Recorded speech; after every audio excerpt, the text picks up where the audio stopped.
Hello and welcome to another episode of the FemiNinja Project, and thank you so much for tuning in. As always, I have a fascinating guest with me today. His name is Ben Oofana. He is a healer, author, and speaker at Heal Your Body and Mind, who specializes in mending bodies, minds, broken hearts, and other emotional wounds. From a very young age, Ben was drawn to indigenous cultures, their spiritual practices, and the paranormal. Ben, thank you so much for being here and welcome to the show. Thank you, Cheryl, for bringing me on today. Well, I'm so excited to talk to you. You have such a fascinating background and a fascinating bio and story to share with our listeners. So I'm just going to turn it over to you. How did you get interested in some of the indigenous practices and the spirituality? Where'd that start from? It started even from early childhood, maybe age 3 or 4. Wow. And in those days, the parents used the television set as a babysitter. And so when the cowboy and Indian movies were on and the natives were getting killed, I'd be screaming and throwing fits. And, but and conversely, when the natives were winning, I'd be like, get them. And, and, and then the fascination continued to grow into adolescence and learning about the traditional native doctors and their practices and experiences like the Vision Quest and Sundance, and thinking like, Mhm, wow, if I ever have the opportunity, this is what I'll do with my life. And mhm, so by the time I was 17, I'd taken off on my own. My car got me as far as Oklahoma, landed in a community that was predominantly Kiowa Indians, mm, started hanging out in the peyote meetings. They made an exception for me for some reason.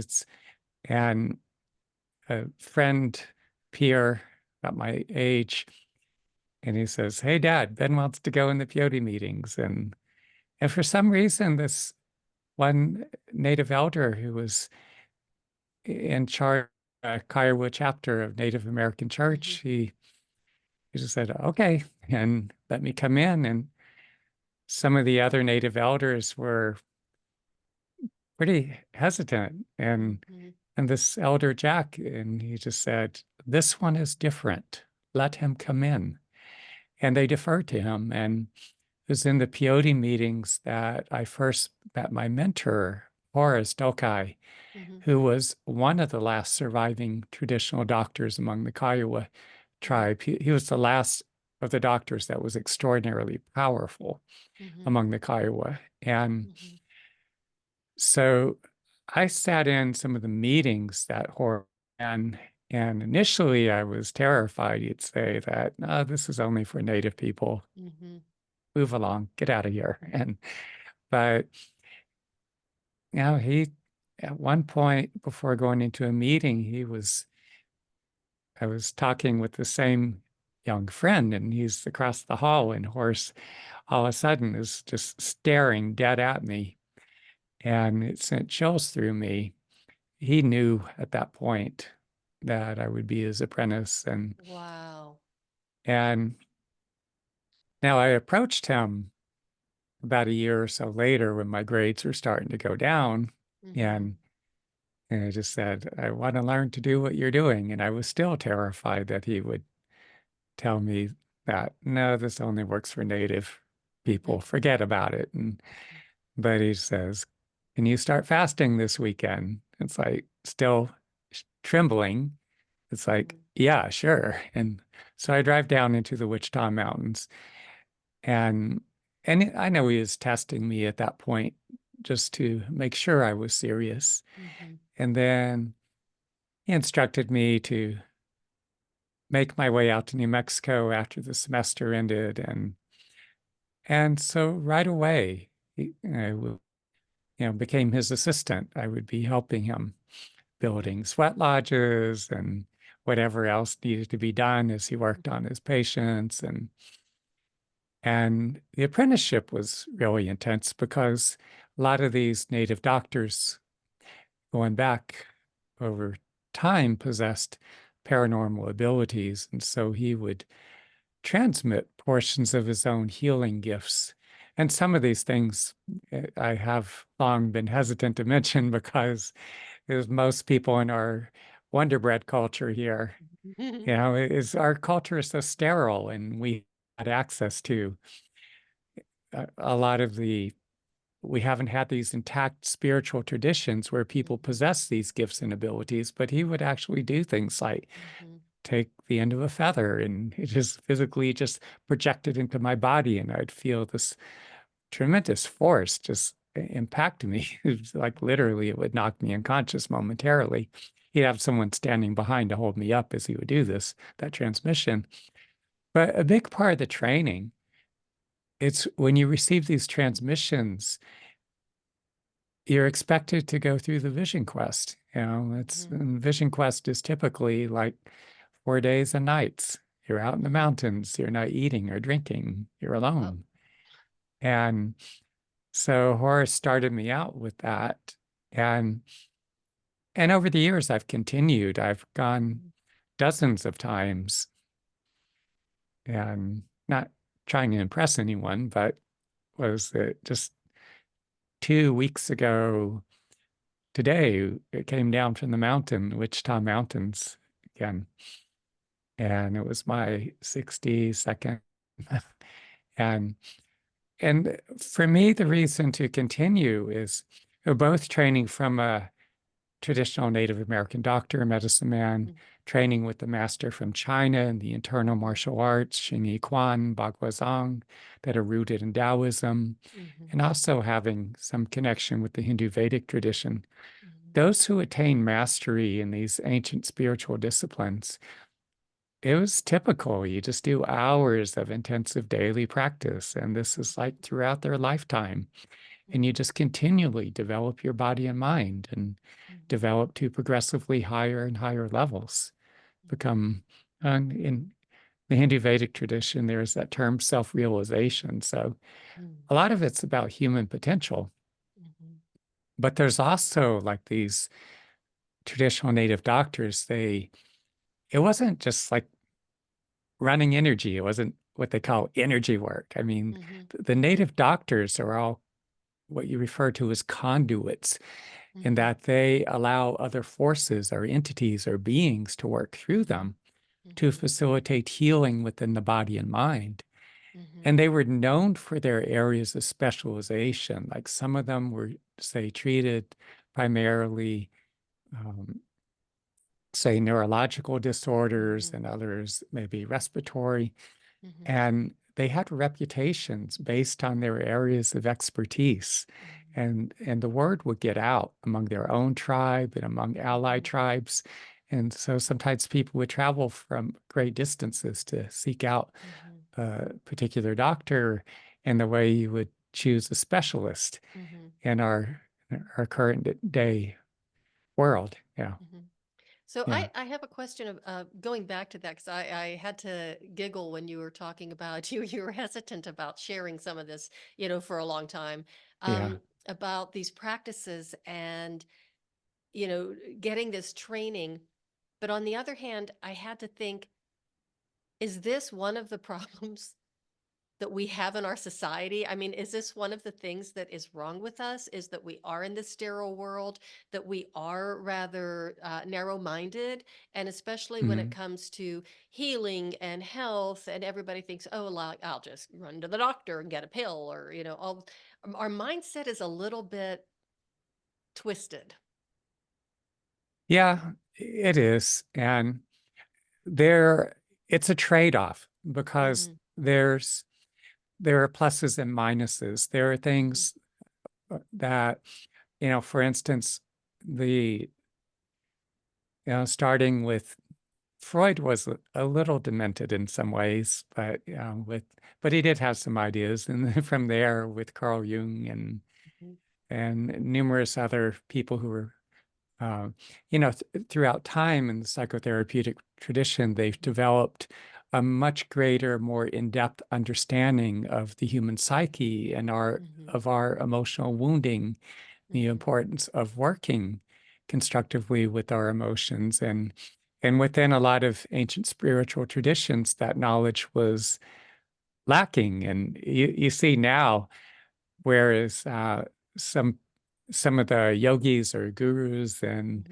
Mm-hmm. uh, even some Tibetan lamas, Mm-hmm. Chogyam Trungpa, for instance, and drinking heavily and um, just and back to some of the gurus, just their sexual acting out Mm-hmm. of having it's I- there are just all these accounts. There was some Ram Rahim something. I think he had like 300 of his male devotees castrated or something. It's just insane, some of the stories and you hear coming out of India, and yet you go back in time and it was very disciplined, and Mm-hmm. there was more.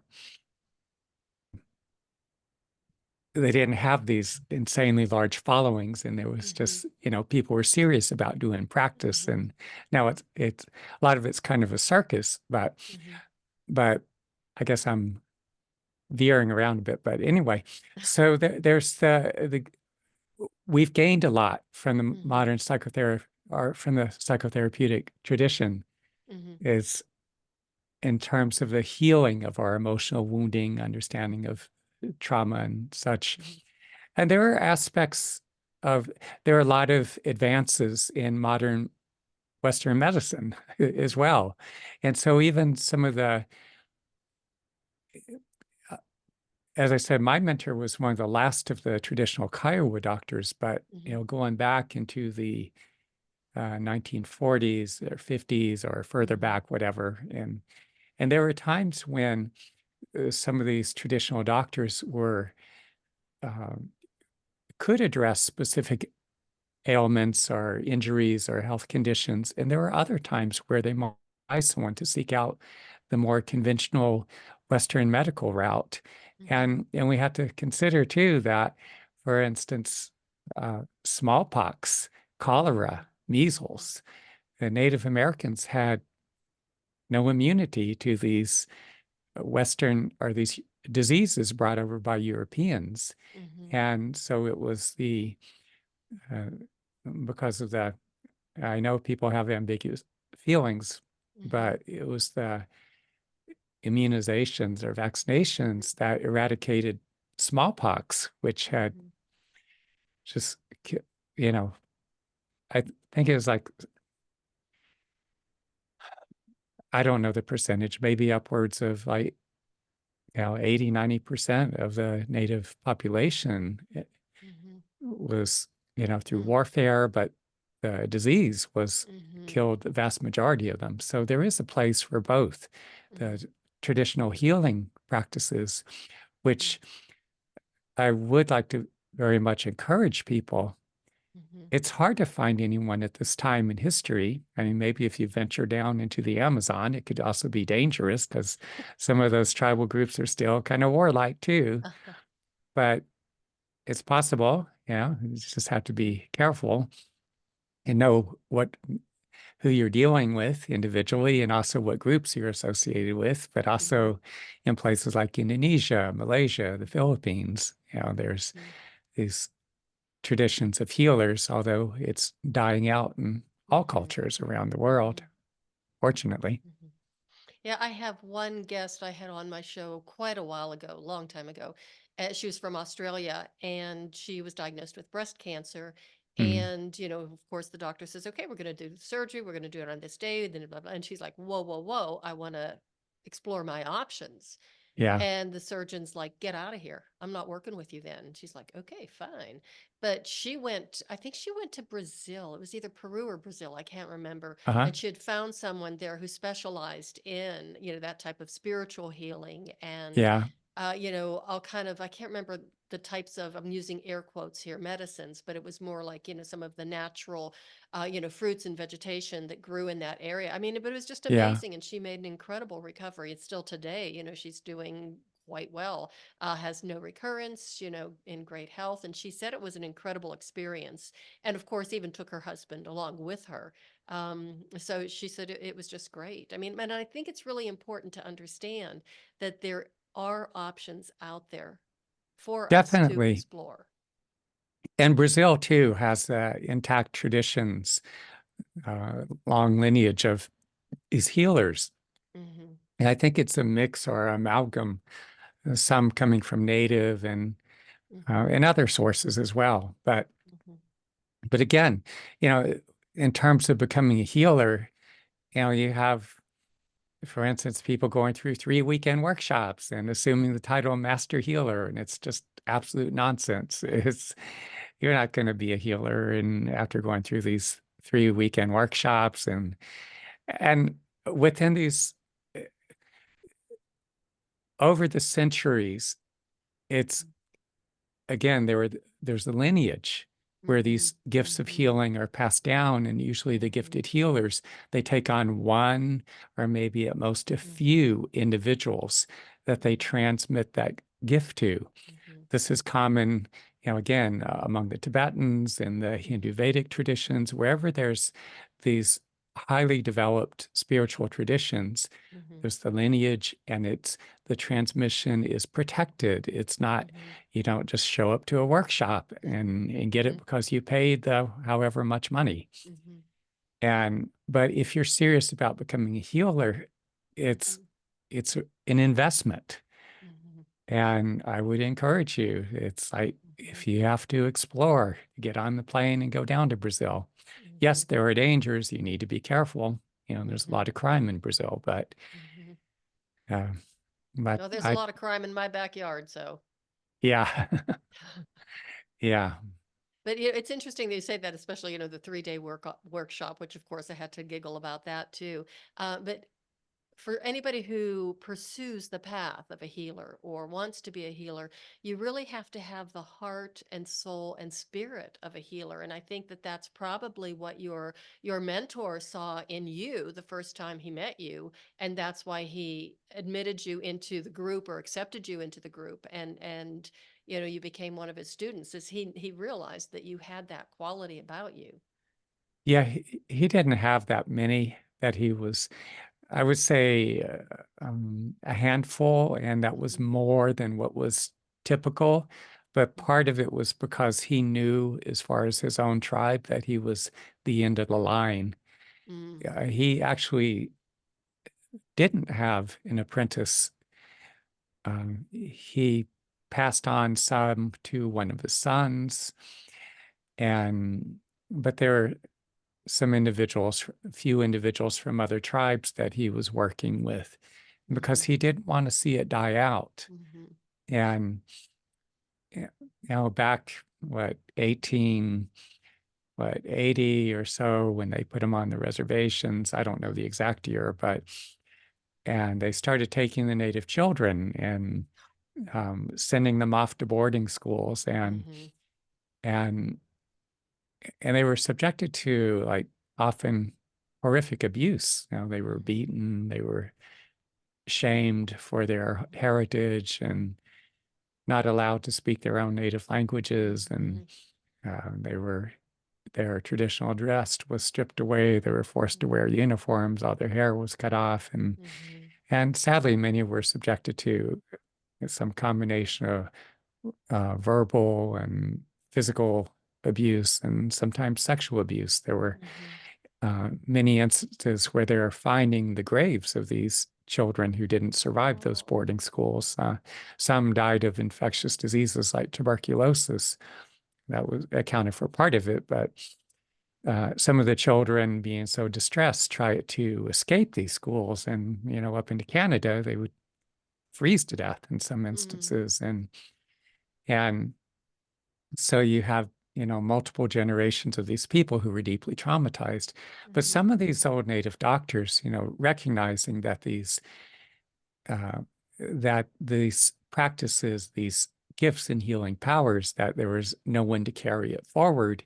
And Mhm. so they would see a young child, and before the child was taken away to go to school, and they would, in instances, try to transmit those gifts, but the power was too much. And Mm. sometimes child would be having, uh, their body would be going through some kind of crises, some Mhm. severe physiological reaction or having nightmares, and it's Mhm. not that the power is bad or anything. It was Mhm. just too much for a For a child child. to, yeah. And yet, as far as adults, they were having trouble finding anyone who was an adult or who was older who would take on that gift because there's a responsibility with it. And Mm-hmm. you have to live a life of integrity. You have to Mm-hmm. have a certain cleanliness about you. You Mm-hmm. can't be drinking and boozing and Mm-hmm. being an idiot and Mm-hmm. carry these kinds of gifts, or they'll blow up on you. Yeah. Wow. So now in modern time, okay, right now, are Mhm. there any of those healers left, medicine men, or are they all gone? There are some, Mm-hmm. here and there. It's not that many here in North America. I don't think anymore. I can't personally right at the moment. I don't know of any, to be Mm-hmm. honest. It's my mentor. I knew some other doctors. I mean, I'm older than I look,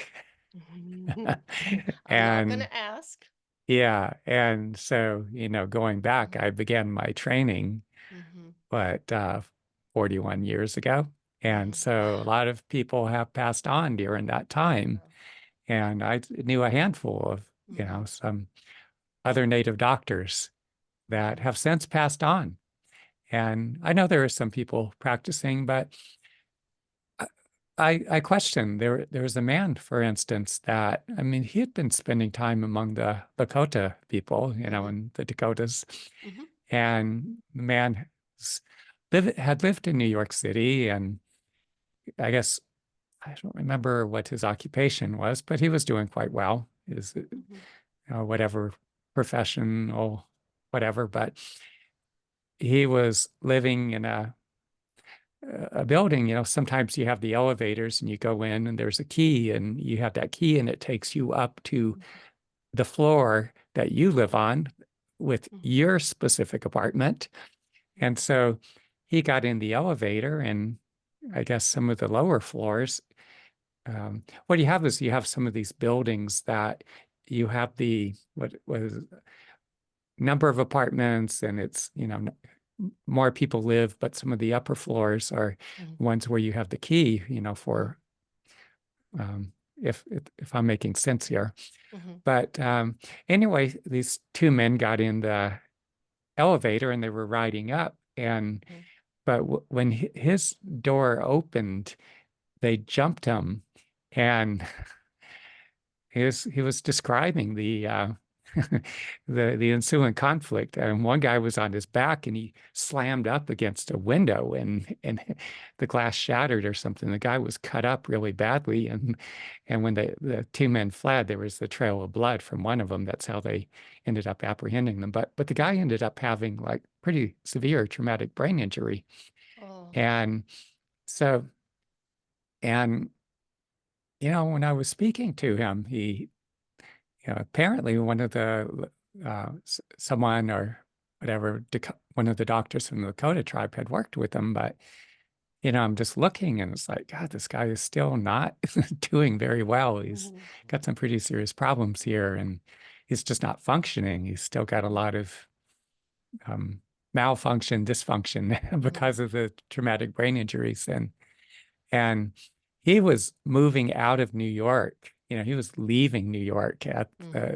the time I got to work with him. But even when I got to speak with him afterwards, and he was also talking later with a friend who had referred him to me, and it was uh, the improvement was really dramatic. And so what I'm getting at is that in times past there were a lot of extraordinarily powerful, very gifted doctors, Mm-hmm. traditional native doctors, but I don't know that there are that many. I think you're more Mm-hmm. likely to find someone if you go into um, Central or South America Mm-hmm. and more into the remote areas.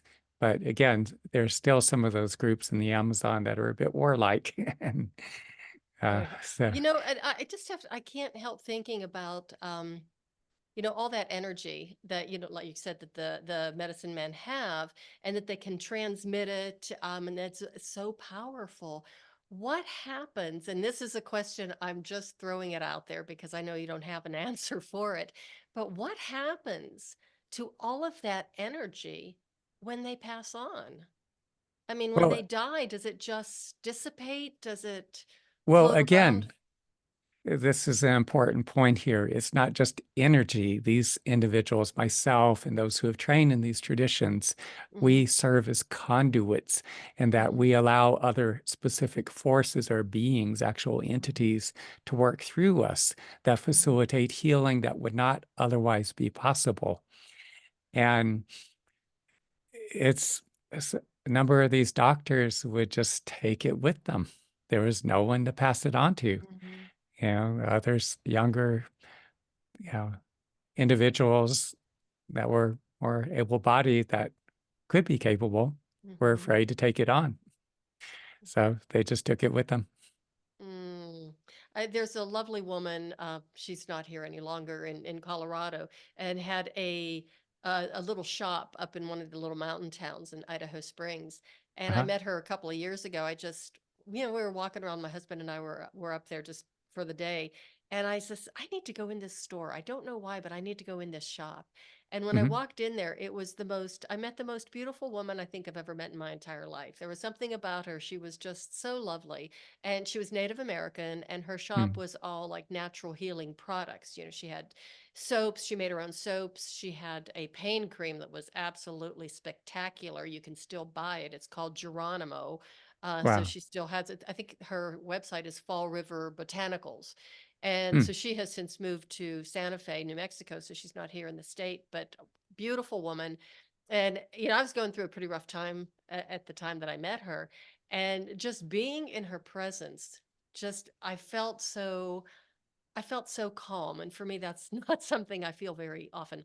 And it was just so wonderful, and she just had such an energy and such a way about her. And we were looking through her products at the store, and I asked her where she had learned how to make these things, and she says everything she learned, everything she knew, she had learned from her grandmother, Wow. who had learned from her grandmother. Yeah.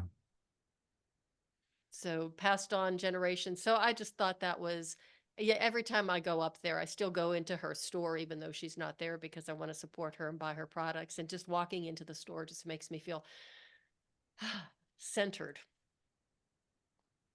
Yeah. And that's another aspect that's being lost. That some carries on some of that knowledge, but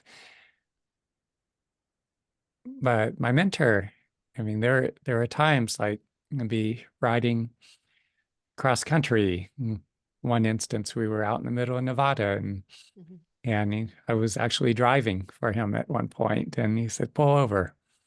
And he says, "Walk out in this direction. You're going to see a plant." He's describing its features, and so I did as he instructed. I Mhm. picked what appeared to be, the plant that he was describing, Mhm. and walked back and said, "Is this what you want?" And he actually carried a briefcase, which is kind of eccentric of him, but we just put it in a bag, whatever, in his briefcase, and off we went. Mhm. But he just somehow intuitively knew that that plant Mhm. was in that location. And he never built himself as a psychic. Mhm. They have these psychic fairs, whatever. People do readings with Mhm. tarot cards or whatever they do. Mhm. But he never tried to present himself as a psychic. But I never in my life encountered anybody who possessed such an ability to see. There are times he would have people standing in front of him, and the way he worked was interesting. Sometimes he Mhm. would take a black silk handkerchief and he'd throw it over the person's head, and he would push in on the carotid arteries with his thumbs. And as the person would start to go unconscious, he would read them, and he could see uh, in great detail exactly what was going on physiologically. Wow. Native uh, Americans in those days, a lot of them didn't go that far in school. I mean, this Mhm. is back in what? when was he born? I'm assuming 19, somewhere 1920s, I guess, Mm-hmm. early Mm-hmm. 1920s, because he did fight in World War II. He still had flecks of German shrapnel in his back from the Wow. artillery.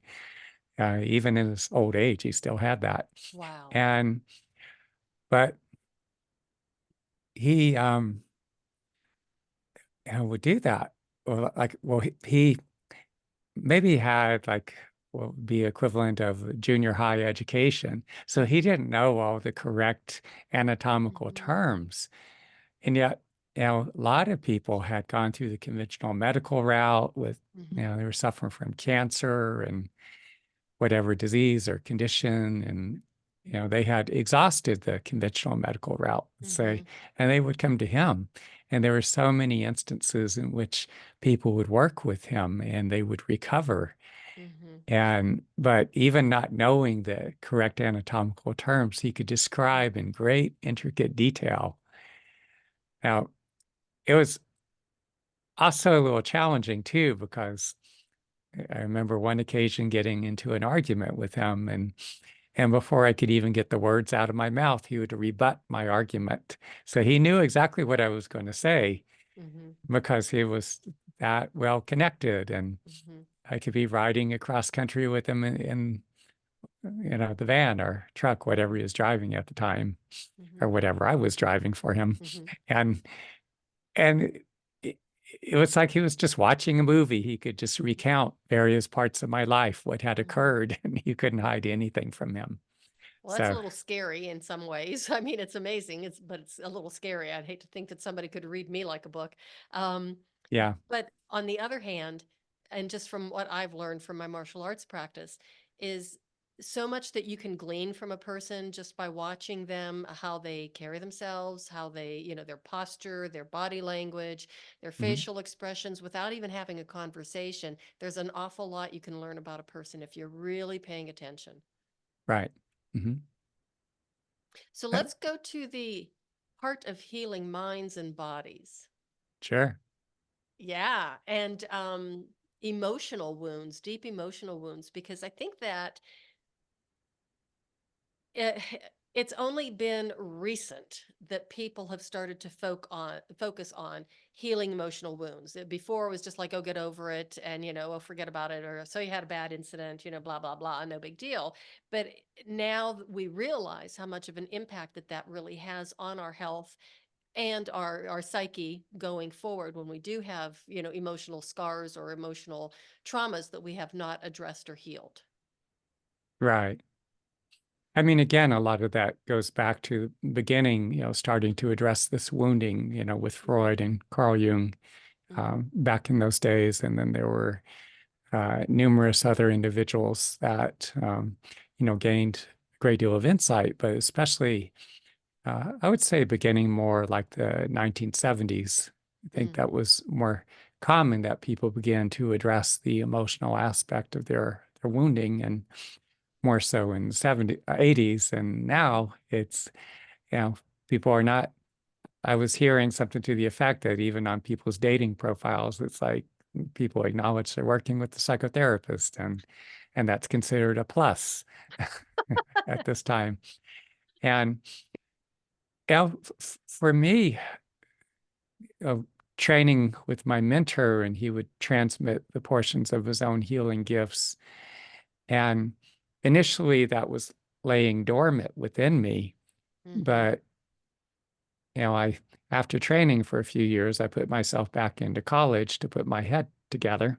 Mm-hmm. And, and as I started working with people and that transmission, that those gifts of healing began to Mm-hmm. awaken, it was Mm-hmm. like pouring hydrogen peroxide into an open wound, and Mm-hmm. all that infection was coming out. Mm-hmm. And And initially, I was just completely lost. I didn't know what to do with it. I was just Mm-hmm. found myself in excruciating pain, and my attempts to form intimate relationships just were not working and causing me a lot more pain.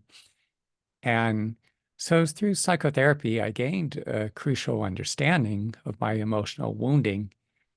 Psychotherapy took me so far, it wasn't actually healing the traumatic wounds themselves, but instinctively, when I was consumed with those all-encompassing, excruciatingly painful emotions, I just somehow knew to dive into the depths of what I was feeling, and I would breathe very softly and deeply, and sometimes for hours on end. And at a certain point, I could feel it breaking open and coming out of my body in waves.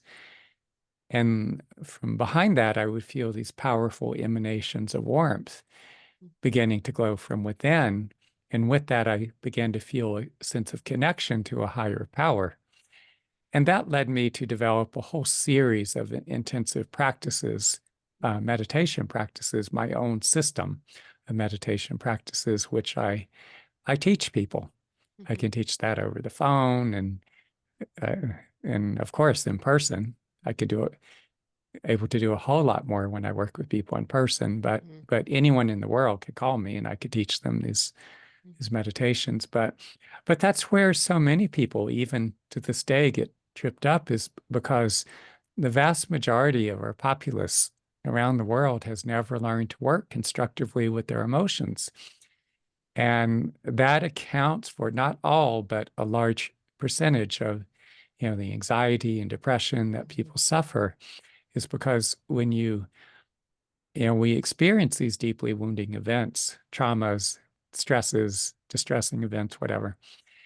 And when we don't know how to work with our emotions and we internalize those experiences and events, and then in addition, we don't know or have access to the therapeutic interventions, we internalize those stresses, those traumas, and as we carry them within us, and it makes us more susceptible to experience anxiety, depression, panic attacks, phobias, or just a host of symptoms that manifest, let's say, in one way or another. And so that's a big part of what I do is, it's a lot of, even in my 20s, when I had the opportunity to work with some very gifted healers, say from Brazil and the Philippines and from other places. And some of these healers were very gifted, but it was like, come in, get your ass on the table, they zap you. It's like, okay, next person. And I could feel a lot of power. I could feel that transmission, that profound gift that they possess. And it did make a big difference. But the problem is that, I still had to work with this incredibly painful emotions, that there's a tremendous volume that I was holding in my body. And and for me, it's been a combination, because there's a couple of years I ran around the country training with some of the um, hypnotists, some of the best hypnotists in the country, and yet I was a little distracted. I wasn't dealing with the emotional component so much during that time.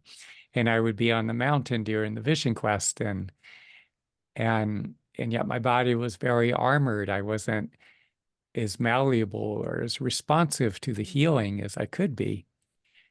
And so I came to realize that I need to do the deep internal work, working with my own emotions. And that's to this day now. I generally do about 2 hours of sitting meditation a day. And the practice I developed, and there's many versions thereof, but I would say the most basic practice is acknowledge what's happening in your life. What circumstance, what events. Is it an individual that you have some kind of relationship with, whether romantic partnership, a friend, a family member, colleague, someone you're working for? Is it a circumstance or whatever issue that's concerning you? Just acknowledge the person, situation, the issue. That's step one. Two is, what do you feel in response to it? What do you feel emotionally? Sad, angry, hurt, insecure, um, bitter, resentful. It could be anything. A whole range, and it's not all unpleasant feelings. There's a whole Mhm. spectrum of emotions. Mhm. But next, where are these feelings situated in your body? Are they in your chest cavity or down in your abdomen, your solar Mhm. plexus towards your back? Where do they situate up in your throat? And then bring as much awareness as you can. Descend into the depths of these feelings and bodily sensations, whatever they are. You're not trying to breathe them out. You're not trying to make them go away. You're not sending light to them. You just let them be what they are and breathe from the depth of what you feel very softly and deeply. Follow the feelings and sensations as they go through their progression. Because as you do so, it's activating this innate healing intelligence that resides within your own body and mind. Mhm. And as you do so, sometimes the feelings will initially intensify, but they often go through this progression, or that not often, they eventually do. Mhm. Uh, if it's something just devastating, like the death of a loved one, or you have just gone through the breakup, for instance, just lost your job, Mhm. and you don't know how you're going to survive, those feelings may not change they can be slow moving. It could be so excruciatingly painful, but whatever time it takes, just do the best you can to stay with it. Or Mhm. maybe you have to keep returning to it and just allow it to be what it is and keep breathing. But in time, for me, in some instances, it took hours where I'd have to stay with it and keep breathing with it. Mhm. As you keep doing this practice, you cycle through things quicker. Some issues are not that big of a deal, and maybe you will cycle through it in 10 or 15 or even just a few minutes. You Mhm. stay with it and you learn to digest and assimilate your lived experiences Mhm. and your subsequent emotional and cognitive responses. And Mhm. it engages your brain, your mind's creative problem solving capabilities. And so it helps you to work through issues. You gain tremendous amounts of insight, Mhm. understanding. Sometimes we don't know how to address a particular issue or concern, and I'll get these and people that I teach this practice to. You gain these insights like, oh, Mhm. here's what I need to say, here's what I need to do, here's the approach I need to take. And so it's a very important practice. It's just one of many versions of this practice that I've developed. So it's so crucial. It's, because again, it's in a lot of spiritual traditions, this knowledge was lacking, the understanding of working effectively with our emotions. And so Mhm. you'd have people that had developed tremendous power, and sometimes they would end up acting out because the power itself could be impartial, and our body and our mind is the the filter, the prism through which that power operates. And and so when we're denying, we're avoiding, or we just don't know how to deal with the emotions, and that power is moving through us, then we we act out. Mhm. And we were talking earlier before we came on this broadcast, is that so many people do not fully inhabit their bodies. Mhm. Many people say inhabit their body from the solar plexus, the diaphragm up, or from the throat up. Mhm. And and because of that, there's a huge disconnect. There's a dissociation. They're disconnected from a lot of the emotions that are trapped in the body, these deeply wounding experiences, these traumas that they have internalized. Mhm. Yeah, and that's one of the reasons, like at times I'll have people bring their awareness even down to their abdomen, go Mhm. into the depths of their intestines and just breathe with the feelings and sensations. Because as I started doing that, instead of being so dissociated, it dropped my focal point of awareness from being up in my head. It brought me down into my abdomen. Mhm. And, there's so much emphasis on the heart, but actually the deepest bonding actually comes from the that abdominal region. Hmm. It's through this abdominal region that's where we experience empathy. Hmm. And, we have that greater capacity for compassion for other people and the suffering that they experience. Hmm.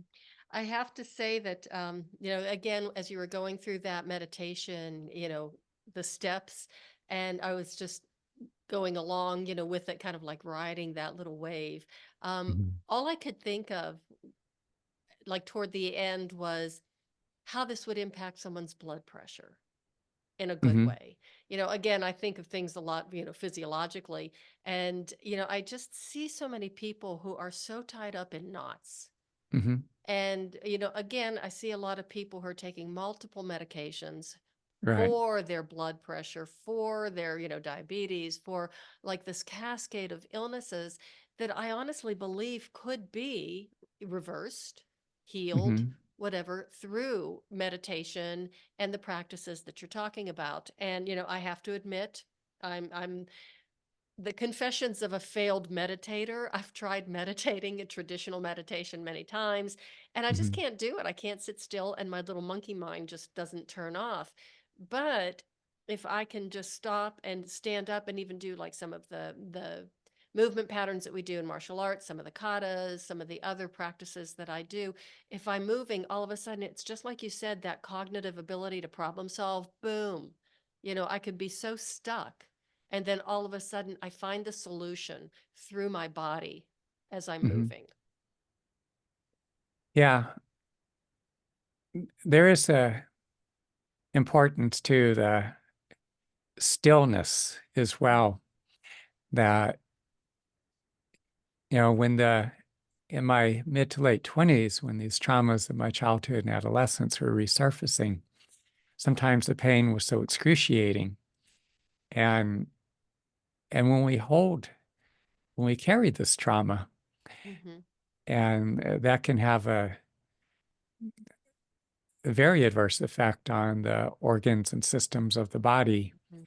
And it can, and often does, take its toll. It does a lot of damage to the various internal organs, and it throws our whole system out of balance. Mhm. And there was one point late at night, I just couldn't stand it anymore. Someone had ghosted me. This was Mhm.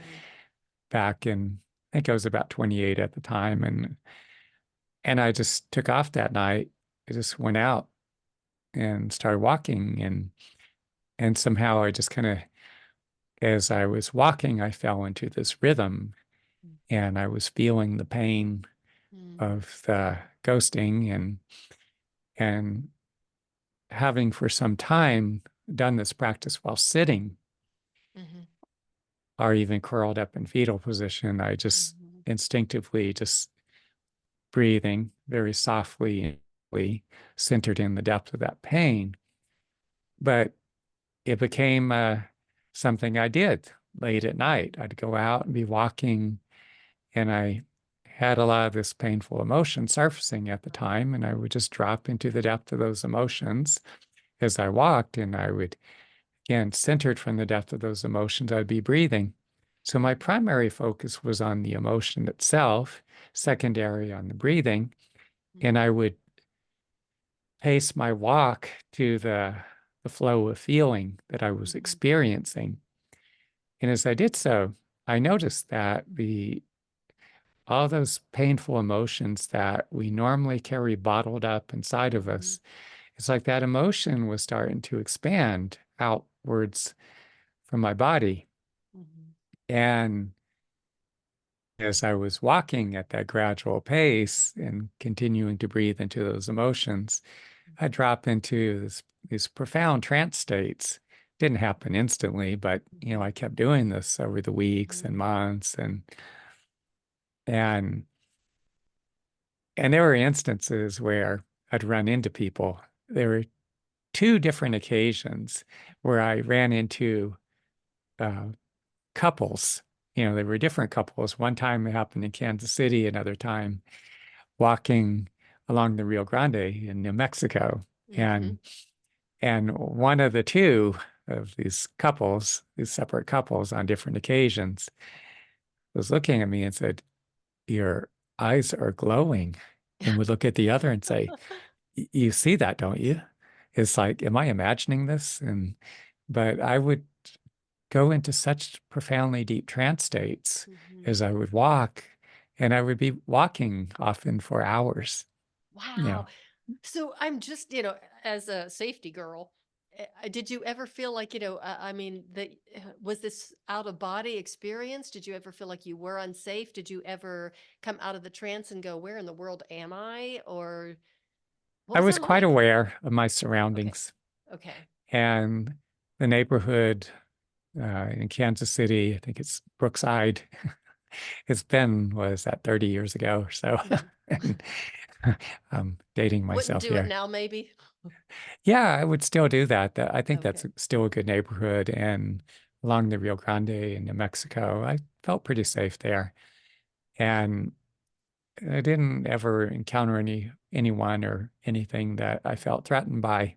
And but yeah, I could just walk for hours. And There, weren't even concerned about falling in the Rio Grande. no, I was still quite lucid. Okay. It's Interesting. I could experience somewhat of an altered or trance state, and yet, Hmm. I would say I was even more Aware. embodied, more Hmm. connected, more aware of my body, more, Hmm. heightened sensory, Hmm. uh, or my senses were heightened. I was more aware of myself and all my surroundings. Hmm. And, later on, being in Sri Lanka and Hmm. during the midst of its brutal war with the LTTE, the Tamil Tigers, and during the wartime, it was extraordinarily dangerous. There Hmm. were a lot of individuals running around loose who should have been locked up, and they were not. They were just, and I got into a number of dangerous situations and, being on the beach, and I was doing practice on the beach, and Hmm. some guy comes up, and initially he's begging for money, but when I um, dismissed him, uh, he lifts up a beer bottle as if to strike me, and I Hmm. just at that point, I had a chair with me, and I took the chair and I went on the attack, Hmm. Hmm. and so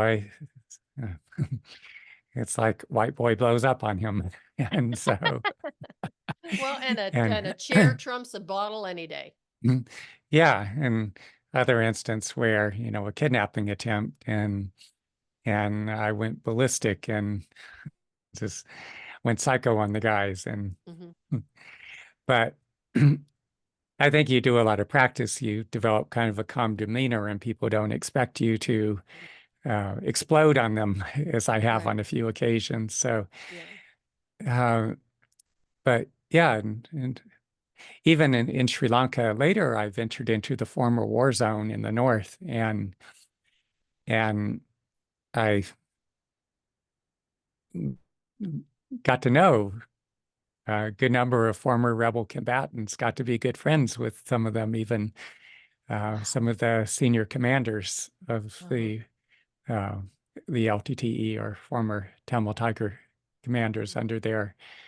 um, under their founder, that if I view Pillai Prabhakaran, Hmm. I was Hmm. known some of his immediate subordinates and stuff, and, Yes. and and I got to know that a lot of these people, they never wanted to fight, they never wanted to Hmm. go to war. It was just, there's sadly in South Asia, you see this in India and Pakistan, Hmm. Bangladesh. It's, you have these various ethnic groups, linguistic or whatever, and that and there's a lot of communal violence. So whether it's Hmm. ethnic based or caste based or religious Hmm. based, whichever group is largest, is most numerically superior, has Hmm. the largest numbers, often will victimize or um, those individuals of that lesser numbers, Hmm. and sadly, there's a lot of caste-based violence and Mhm. discrimination Mhm. that's prevalent in India. And it saddens me to see that. And, Mhm. uh, Well, it you know, is but sad, but I think that's kind of the way of the world. Unfortunately, humanity is always looking for ways to victimize each other somehow in one way or another. And I true, know that sounds kind of dark, but it's true. And I think it's it just is. to those of us who can shine a little bit more light in the world that it's our responsibility to do that and try and make the world a better place. And also, even just taking constructive action on a daily basis. I've Right. called my state representative and Hmm. senators, and Hmm. it's, to repeatedly, to approve the supplemental aid to Ukraine, Hmm. so that they could um, pick that barbaric Putin's Hmm. invasion, kick them the hell out of Ukraine, because we do need to stand up for those who are fighting for their survival, fighting Hmm. for their well-being. Hmm. And I strongly advocate, that we take steps to advocate for those who are in need. And also, I think this is reflective in many ways, the fact that the disconnect, when I was talking about people not fully inhabiting their bodies, Hmm. either only from the diaphragm up or the throat Hmm. up. And you see, for instance, practices of people breed dogs, for instance. And Uh-huh. so and it's very lucrative for Hmm. dachshunds or for um, labradoodles or golden doodles, Hmm. and puppies being $1,000 or more or Hmm. something. And yet there are just every year there are just millions of these dogs end up in shelters across the country. Yep. And so when we keep going and we want our pedigree pups, Hmm. and we're contributing to this vast overpopulation of dogs, and so Hmm. many of these dogs are in these shelters, and they're anxious, they're depressed, they're Hmm. suffering, and many of these dogs are obviously on doggy death row, and many are Right. being euthanized. And so if you have space in your home, especially so many people these days are so lonely, and the fact Hmm. that so many people are spending so much time scrolling on social media, and we're Hmm. just not as present to one another, and that's so crucial. Hmm. And so without that, many of us are starved for touch, and Hmm. we don't have the connections, that we're not bonded to people in the ways we used to be in generations Hmm. past. And if you could find it within your heart to make your way to a shelter and take Hmm. in a dog or a cat, if that Hmm. is what you have a greater affinity to, you could be saving a life, and it helps to compensate for the lack of human companionship. And uh, our four-legged companions in many instances are our most loyal and loving friends. So, Hmm. anything that we can do to make a Hmm. difference. So many, like and I don't mean to attack any culture or ethnicity or whatever, but Hmm. in many cultures around the world, it's still this emphasis, like in India, there's, and I think more so in the rural regions, this emphasis on having a son, Hmm. and the emphasis on encouraging the male children. And it's not all families. Many families love their daughters, Hmm. and the daughters are the ones who are excelling in their education. But the fact that, there's so much emphasis on having children, and yet Hmm. we don't care for the children who are in this world. Hmm. I was at one point engaged to a woman in Sri Lanka, and it was horrifying to point when some of this two street children, we were riding in one of these three-wheel taxis, and her attitude towards them, and these children are not responsible for the situation they find themselves Right. in, and she was so harsh and so dismissive of them. And but instead of we're living in a world that at this time in history is dangerously overpopulated. And so Mhm. instead of just popping out, you think of the amount of material resources required for Mhm. one individual, the amount of waste that's generated Mhm. by every one of us. And so instead of just continually bringing more people into the world, how Mhm. about caring for those individuals who are already here, caring for a child in need, Mhm. caring for the homeless, caring for the elderly, care for those who are here, human are our four-legged friends. Mhm. Oh, I have to tell you, my husband and I ran a doggy rescue for 7 years out of our Hmm. home, which was kind of like a nightmare. But, Wow. so yeah, I'm really big on shelter dogs and rescue dogs and, adopt, don't shop. I Yeah. just don't know why people would do that. And I also wanted to comment because, saw that on your LinkedIn profile. You have a little, I love your assistant Uh-huh. that you have in your profile picture. Hmm. It's a little doggy. Yeah, yeah, Schnauzer. My mom did. I will admit she went and got this doggy from a breeder, an Hmm. individual breeder, and she's actually, as I speak, she's at my feet. She uses my feet as a pillow much of the time, and Hmm. so whenever I'm here in northern Idaho, Hmm. we're very attached to each other. Hmm. But I do feel like going forward that, as you said, don't Hmm. shop, adopt, Hmm. that I will make a, I travel a lot with my work, so I don't, Hmm. this is my mom's dog. I don't have a dog of my own, Hmm. and I'm visiting in northern Idaho at the So moment. where are you But based out of?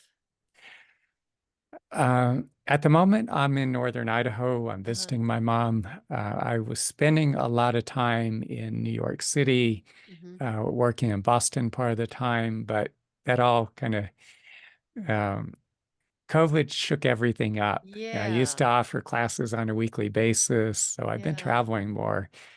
I, a few weeks back, I was in um, Richmond, California, a suburb of Hmm. Oakland, Hmm. and then I was just in Oklahoma, where I was back on the That's mountain nice. again, Wonderful. and Love then that. I was in the Kansas City metropolitan area in Overland Park. So I move around, and I want to spend less time in New York City because Hmm. it just I value, probably one of the things I value most is the connections between myself and other individuals. And Hmm. there's just a way in New York City that you meet people, and oftentimes you get in conversations, but then you never see or hear from them Hmm. again. And Hmm. there's very little, eh, my experience could be different for others, but lack of continuity, lack of Hmm. constancy, and whereas for me, the times I spent in Sri Lanka and India, Hmm. especially in Sri Lanka, it's I have these really deep, lasting friendships, Hmm. and so for me, the goal right now is I want to get myself back there, because Hmm. there's people that are very important to me that I want to be spending time with, and Hmm. so. Uh, So, Ben, where can the listeners find you? How could they get a hold of you? How can they follow you? So, just give us the links and the best way that people can connect with you. You can go directly to my website. It's benoofana.com. It's Hmm. BENOOFANA.com. Hmm. And so, yeah, go to my website. I have a blog. There's Hmm. many, many articles on there. It's, you could, if you took all those articles, you could fill a few books Hmm. easily. Nice. And you could find me on Instagram. Hmm. You could find me on other social media, me on YouTube. Hmm. That's true. I am a bit political, Hmm. unapologetically pro-democracy. So if Hmm. somebody is like very right wing, they may Hmm. be offended by me, but whatever. Hmm. Hmm. Yeah. I'm not going to hide who I am. I am, very pro-democracy. And I found it very offensive, those who voted against aid to Ukraine, because, Hmm. and I think there are those in, I'll just say it, those who are Republican at this point, not, the traditional Republicans, Hmm. but there's the MAGA who is, Hmm. very autocratic leaning. And there's sadly, you see in Hungary and Brazil, Hmm. um, uh, when we had Bolsonaro, Hmm. Orban in Hungary, and Hmm. some of these other nations, it's just that leaning towards autocracy. And I Hmm. think that's very dangerous. I Hmm. consider myself more politically moderate, but Hmm. some people might not agree with that. So where are you? I mean, your name Ufana. I mean, where does that hail from? Where's the origins of your family roots? Uh, my origin of my family is actually just all Western European, actually. So Oh, okay. yeah, so that I'm Eastern European. I'm on the other side. oh On the really? side of the, yeah. My dad was originally from Czechoslovakia. He and my grandmother were on the last ship out of Calais. They Yeah. left on December 29th, 1939. That was the last ship out before they closed the port. Okay. The Czech side or the Slovakia side? The Slovakia side, as my father used to say, you've got the aristocrats and you've got the farmers and the peasants. And one of my sisters said to him one time, "So, Daddy, tell me again, which ones were we?" And he said, "I'll give you a hint, EIEIO." So he was raised on a farm in Eastern Europe. Yeah, yeah. There's right now, Robert Fico, who is unfortunately sort of a obsequious toady to Vladimir Putin, is Uh-huh. got elected in Slovakia. I don't know what Oh, those people, really? I don't know what they were thinking, but Yeah. there is, I forget her name, Susanna whatever, and they Slovakian people crowdsourced, raised an enormous amount of money because Fico would not allocate any funds to the defense of Ukraine's struggle Hmm. for freedom, and Hmm. so a number of many Slovakian people contributed, crowdsourced, raised an enormous amount of money to contribute towards Ukraine's defense, Hmm. which I'm very happy to hear that, and hopefully they'll bounce Robert Fico, Hmm. who I refer to as Robert Fecal Matter. Well, you Hopefully know what? When you he'll said the last name, I'm going, that kind of sounds a little bit like feces. So yeah, that's what it sounds hopefully they like. bounce his ass out of office, that they catch on real quickly and realize he's just Hmm. uh, some autocratic um, POS, whatever, that should be bounced out of office. Well, there's a lot of people that should be bounced, but we could be here all night talking about that. That's true. So, Ben, thank you so much for being on the show. It's just been a delight talking to you and having you and getting your perspective. And thank you for what you're doing, trying to help people heal their hearts and minds and, their emotional traumas and scars and wounds. Also, I forgot to mention, finish what you had asked me, where they could find me. Oh, I have a YouTube channel. You could find mhm, me there. mhm. So definitely that. And there's the free ebook, Getting Okay. Over Your Breakup. Just you can go to that link and download the free ebook if you're in the midst of a breakup or divorce, or someone's Hmm. ghosted you, or Hmm. you're just dealing with whatever hell and heartache and Hmm. Yeah, relational somebody wise. somebody out there is always in the midst of something. So even if you're not going through that, I would highly recommend that you do download that ebook because it can be an incredible resource for you in the future and not Mhm. only for yourself or, for my listeners, if you know somebody who's going through some stuff that does need some help, they would have that as a resource and then maybe they would be, encouraged or motivated to give Ben a call or, connect with him, can they contact you through LinkedIn or through your website? Yeah, there's a contact form on my website, Okay. and you could message me, or you know, the there's a Google Voice number 332-333-5155. You could call that Google Voice filters out the spam calls, which I greatly appreciate. Oh, that's And nice. you can leave a message and I'll just call you back. But yeah, do reach out to me. And, if it's something that I'm not able to assist somebody with or that I feel that there's other means would be more appropriate, I'll tell you straight out. And if I Hmm. could be of assistance to you in any way, I'll share that with you. I'll let you know how I can be of assistance to you. Mhm. Okay, excellent. Well, thank you again, Ben. I really appreciate it. I loved having you on the show. Yeah, thank you so much, Cheryl. I'm very happy I got to share this conversation with you. And everybody, thank you so much for listening. I really appreciate you. As always, do go to Ben's website, check out his blog posts. I was looking through them earlier today. He's got a lot of really great information. Download Mm. that free ebook. Just connect with him on social media. If you do need some help and you need somebody to talk to or help you guide you through your healing path, give Ben a call or contact him through his website. And remember that our emotional, physical, and mental health is really important in these really crazy times. So remember to be safe, take care of yourself, and make your health your number one priority. And that is the way of the FemiNinja.